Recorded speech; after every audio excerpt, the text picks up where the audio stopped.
हमारे देश में बहुत से लोग ऐसे हैं जो मोदी जी के खास मित्र इजराइल के प्रधानमंत्री नेतन्याहू की राजनीति के बहुत कायल रहते हैं। अंधभक्त तो नेतन्याहू की तुलना सीधे मोदी जी से भी करते हैं। लेकिन आज अपने ही देश की राजनीति के सबसे पॉपुलर चेहरे प्रधानमंत्री नेतन्याहू को अपने ही देश के लोगों के भीषण गुस्से का देखिए कितना बुरी तरह सामना करना पड़ रहा है। दोस्तों, इजराइल की जनता जो आज तक नेतन्याहू का सपोर्ट करती रही, आज देखिए खुद उनके खिलाफ सड़कों पर उतर आई। इजराइल की आम जनता छोड़िए, डॉक्टर, इंजीनियर, खुद सरकार के मंत्री तक सरकार के खिलाफ मोर्चा खोल चुके हैं। वैसे तो कुछ वक्त से लगातार नेतन्याहू अपने देश में जनता के बीच विरोध का सामना कर ही रहे थे, लेकिन ये गुस्सा फूटा तब जब नेतन्याहू सरकार लेकर आ गई जुडिशियल रिफॉर्म बिल। दोस्तों, जनवरी में इजराइल की नेतन्याहू सरकार सुप्रीम कोर्ट को लेकर एक बिल लेकर आई संसद में। इस बिल में क्या होता, संसद को सुप्रीम कोर्ट के किसी भी फैसले को पलटने का अधिकार मिल जाता। यानी कि इजराइल की संसद में अगर ये बिल पास हो जाता तो संसद में जिसके पास भी बहुमत होता वो सुप्रीम कोर्ट के फैसले को पलट सकता था। जैसे ये खबर जनता तक पहुंची, वो सरकार के खिलाफ ये कहते हुए खड़ी हो गई कि हम अपने देश के लोकतंत्र को कमजोर नहीं होने देंगे। दोस्तों, इजराइल के पीएम अपने देश में इस वक्त भ्रष्टाचार के संगीन मामलों में घिरे हुए हैं। लोगों का आरोप है कि ऐसा बिल लाकर वो खुद को बचाने और देश में लोकतंत्र को खत्म करना चाहते हैं। इजराइल में केवल आम लोग ही नहीं बल्कि बड़े पदों पर बैठे पुलिस अधिकारी और बिजनेसमैन भी सरकार के इस फैसले का खुलकर विरोध कर रहे हैं। दोस्तों, इससे पहले 12 मार्च को तेल अवीव में इतना जबरदस्त प्रोटेस्ट हुआ कि पुलिस चीफ अमिशाई अशेद ने इस प्रोटेस्ट में शामिल होकर सरकार को झटका दे दिया है। और जब ये शामिल हुए थे प्रोटेस्ट में तो लोगों ने तालियां बजाकर, आम लोगों ने तालियां बजाकर उनका स्वागत किया था।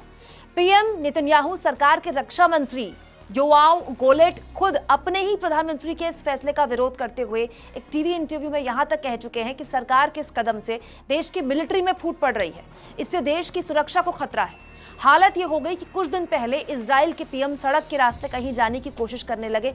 उससे पहले उनके घर से बाहर निकलना मुश्किल हो गया क्योंकि इतनी भीड़ उनके घर के बाहर खड़ी हो गई थी विरोध की। आखिरकार पीएम को एयरलिफ्ट करना पड़ गया। दोस्तों, उस वक्त तो कुछ लड़ाकू विमान के पायलट्स के भी सरकार के खिलाफ जनता के साथ खड़े होने की खबर आ गई थी। हफ्तों तक चले लोगों के इस विरोध के चलते आखिरकार नेतन्याहू सरकार को झुकना पड़ा और अब सरकार ने अपने फैसले को फिलहाल के लिए ठंडे बस्ते में डाल दिया है। दोस्तों, ये वही लोग हैं जिन्होंने एक दौर में नेतन्याहू को अपना सबसे बड़ा नेता माना, उन्हें लगातार चुनाव जितवाया। नेतन्याहू भी दक्षिणपंथी और कट्टर राजनीति का चमकता चेहरा थे, लेकिन हाल के सालों में उनकी छवि को गहरा धक्का लगा है। इजराइल के लोगों ने जब ये देखा कि अब नेतन्याहू संसद को सुप्रीम कोर्ट से भी ज्यादा पावरफुल बनाने वाले हैं, तो यही लोगों ने अपने देश के लोकतंत्र को बचाने के लिए सड़क पर उतरना मुनासिब समझा। हम उम्मीद करते हैं कि अब सरकार क्योंकि बैकफुट में आ चुकी है, सरकार अपना फैसला वापस ले चुकी है, तो इजराइल में दोबारा शांति आएगी। लेकिन सड़कों में उतरे ये लोग, ये सैकड़ों लोग उन नेताओं के लिए सबक है जो खुद को अजय मानते हैं, जो चुनावी राजनीति की भूख में लोकतंत्र के मायने भूल जाते हैं, जो खुद को सर्वशक्तिमान बनाने में, लोकतंत्र का गला घोटने में भी इतना सा भी नहीं घबराते।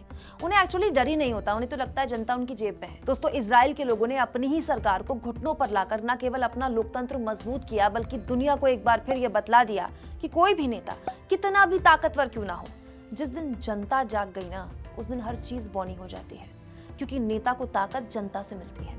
आप इजराइल के पीएम के खिलाफ इतने बड़े पैमाने पर हुए विरोध को किस तरह का संकेत मानते हैं? कमेंट बॉक्स में जरूर लिखें। चैनल को ज्वाइन भी करें और सब्सक्राइब।